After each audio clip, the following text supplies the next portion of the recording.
What's up guys? It's your boy Motuge. For today's video ay sabihin natin ang mga likes and dislike natin dito sa motor na NK400 version 3 2021 model. Yan. Sa lahat, ang nagustuhan natin dito sa motor na to is from budget meal talaga ang motor na to. Kasi regarding sa mga naked bike or 400cc, isa to sa pinakamura sa marketplace, ang NK400 version 3. Kasi may latest na sila is naka TFT display na, which is yung version 4. Pero itong gamit natin is version 3. Pero ang pinagkaiba nila is yung panel and then yung pinaka button dito na pwede mo nang ma-access at monitor yung pinaka bike mo using CF Moto applications, and may connection na rin through Bluetooth, gano'n. Ito wala pa, parang normal lang na pwede mong ma-access, gano'n, as in pinaka common lang, gano'n yung pinaka na ito, bike na to. Pero regarding sa power, sa looks, sa pogi, all pogi. And then yung hatak, napakaganda. Ganun yung pinaka ibibigay na ito sa'yo. Compare kasi sa oldest model ng NK, mabibigat yon. The more na pa-upgrade ng pag-upgrade yung NK400, the more na gumaganda ang pinaka binibigay niyang serbisyo. Like this, hindi na siya ganun ka bigat, magaan na siya. I-compare mo sa mga 400cc, syempre mabigat talaga to. Pero compare mo sa oldest model, sa NK version niya, NK400 niya, magaan na to. At nagustuhan ko rin dito, napaka-smooth ng throttle response niya. Hindi siya delay. Kaya magandang maganda once na gagamitin mo tong bike. At naka-dual disc na rin, kaya maganda yung braking system niya. Naka ABS front and rear, kaya magandang ibibigay niyang braking system. Nagustuhan ko rin dito is naka dual mode na siya, which is yung sport mode and eco mode, na kung gusto mo yung mga matitipid lang, pwede kang mag eco mode. Pero kung gusto mo yung mabigay, yung pinaka power niya, yung lakas niya, pwede ka mag-sport mode. Yeah. Yung looks, grabe, magandang maganda kasi pansinin talaga siya. Bulk, tignan na 400cc talaga. Kasi yung mga ibang 400cc parang hindi pagkakamalan eh. At ang na ito, naka LED na rin siya talaga. And then yung seat mo, naka-upright ka, hindi ka papagurin sa mga long rides, sa traffic, kasi mabilis lang talaga tong isingit-singit eh. At hindi ka makapagod kasi naka-naked siya. Yung upright niyang position sa pagmumotor mo, kaya ibibigay niya yung best ergonomics ng pinaka-bike. At syempre sa power naman, hindi ka bibiguin sa power kasi malakas yung pinaka hatak niya. Hindi ka mabibitin, lalo na pag in-sport mode mo, malakas siya.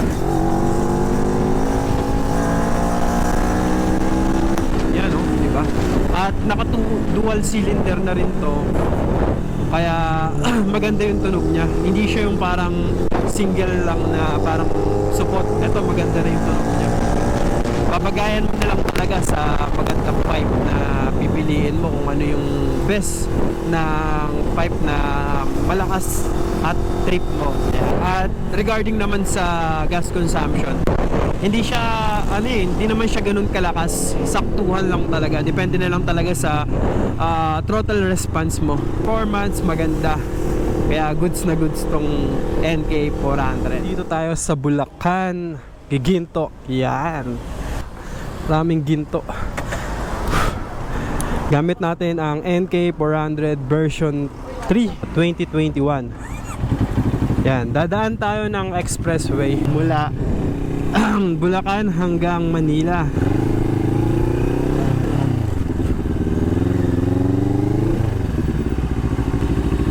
Uy, may balance pa, 76. pataas ka is expressway legal. Tapos ganito yung mga daan, napaka-suwabe.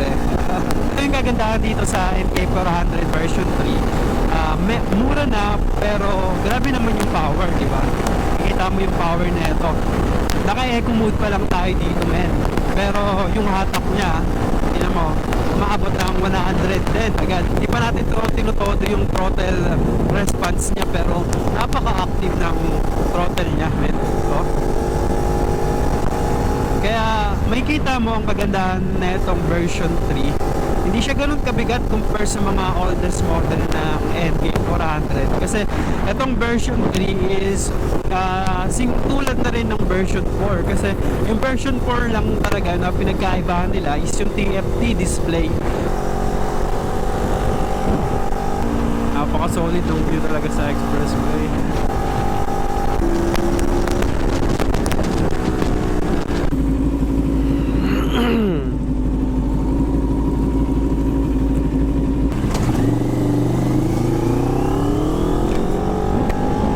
Dual cylinder na rin to, kaya maganda na rin yung tunog. Ayan, ganito yung tunog. At pansinin talaga, totally. Tsaka sa mga NK400 parang, or NK, parang pare-pareha sila ng tunog eh. Almost di sila nagkakalayo. Yung mga parts naman nito, ayun, kalat na kalat. Para na rin siyang Yamaha o Japanese bike na kalat na sa market yung mga parts. Yan, kaya sa mga expert na rin na mga NK, marami na rin na expert na mga NK, kaya hindi ka mahihirapan once na magpapaayos ka. Yun yung isa ko na gustuhan kasi marami nang magagaling regarding sa NK400. Mga specialties nila, NK400 yan. Usapan naman natin yung dislike natin dito sa NK400 version 3. Yung dislike natin dito is yung bigat niya. Nasa 200 plus. Yan. Pero compare sa oldest model, mabigat na mabigat talaga yun. Kasi compare sa mga 400cc category, ito yung mabigat na version, or ito yung mabigat na 400cc. Ang isa pa sa dislike natin dito, yung itong mga signal light niya. Mabilis maputol men pag nasagi or tinakpan mo ng motor cover. Tapos nasanggi siya, nahila. Ayun yung kadalasan talaga na masira dito. O mabilis masira. Kaya ayun yung pinakauna yung papalitan. And then yung pinaka side mirror nito medyo mahaba kasi, kaya mahaba ito, na to, aftermarket na to.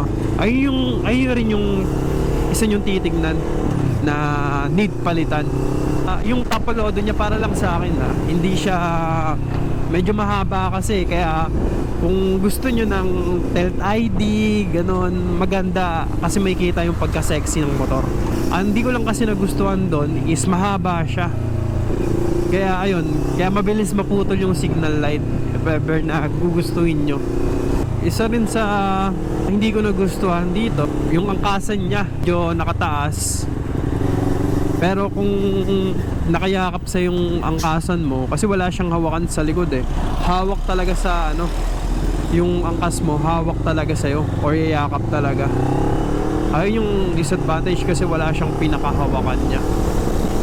Man siya ganun ka dislike, pero makakaupo ng maayos yung angkasan mo or angkas mo, mas okay din. Mga minimal lang naman talaga yung mga dislike ko yun, mga pwede mo naman talagang palitan ganun. Naka-clutch niya medyo tumitigas, pero habang maganda or hindi nyo napapabayaan na i-injectionan ng like oil, yan maganda pa rin yung pinaka-clutching niya. Ayun yung kaya kailangan alagaan nyo. Ito rin yung pinaka braking system niya or brake master. Pero maganda naman siya pero suggest ko lang kung dagdag design na rin, tsaka mas safety pag naka aftermarket kayo katulad na ito, para pag natumba, ayan, nababalik ko siya agad.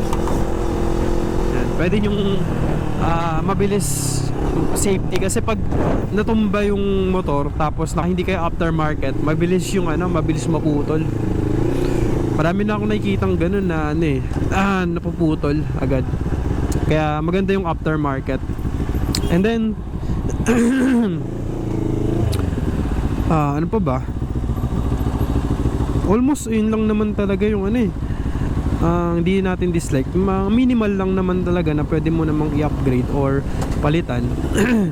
Sinasabing China bike, pero this bike is kung marunong ka namang alaga, mag-maintenance, quality itong NK400. At syempre sa paggamit lang talaga yan nasusukat kung gaano tumatagal ang isang motor. Dito sa NK, almost minimal lang talaga yung dislike natin. Overall okay siya, maganda siyang gamitin daily or weekends ride, kasi alam mo yun, pwede ka nang pumasok sa pag-daily mo, like malayong mga pupuntahan mo, expressway ka, diba? Mabilis lang ang biyahe compare sa mga small bike na same price range pero hindi ka nakakapasok sa expressway. Doon ka na sa expressway legal na pwedeng makapasok sa expressway. Kasi yung mga iba 300cc lang pero same sila ng mga price or mas mahal pa, diba? Dito sa 400cc naka dual disc ka na, diba? ABS, maganda yung braking system, and foggy and expressway legal, diba? Ayun yung mga magaganda dito, man. Kaya okay itong NK400. Kung pinag-iisipan mong bumili, huwag mo nang pag-isipan, bumili ka na. Yeah.